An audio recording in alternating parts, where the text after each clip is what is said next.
il a cité surtout euh, les, les manières d'affronter les problèmes.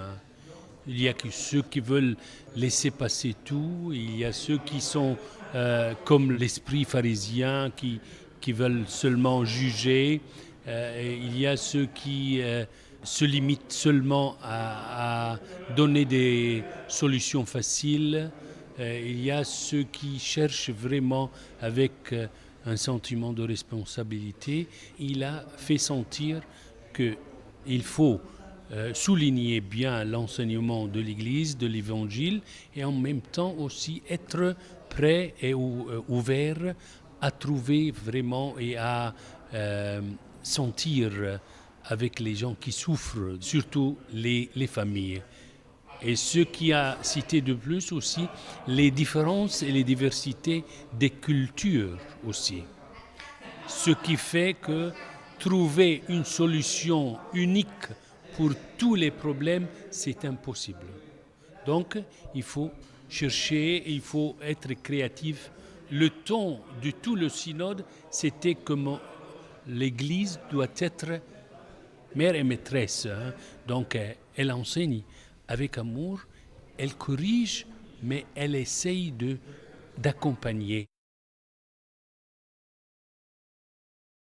Il faut quand même être clair dans l'enseignement de l'Église. Par exemple, quand on parle de homosexualité, hein, donc il faut dire dès le début ce que le comportement est contraire à l'enseignement de l'évangile, de la nature.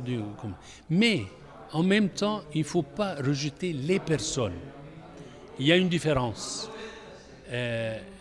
Non la personne, jamais la personne, mais il faut être clair quand même, il ne faut pas laisser passer tout pour faire plaire au monde ou pour faire complaisance aux personnes. Il faut être clair quand même dans l'enseignement.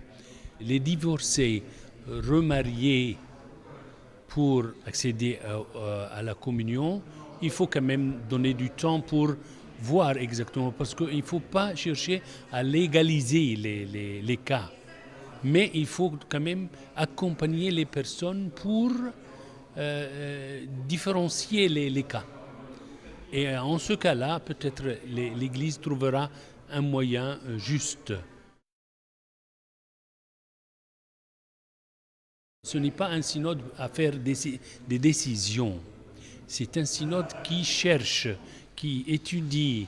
Tous les problèmes doivent être étudiés pendant toute la vie, pas seulement jusqu'au synode qui vient. Mais le risque, c'est seulement de chercher à résoudre les problèmes à tout prix. Donc ce n'est pas le cas.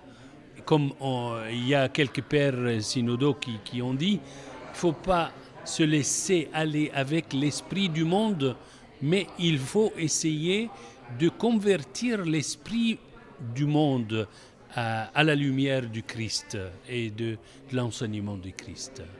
Donc c'est ça l'important, je crois.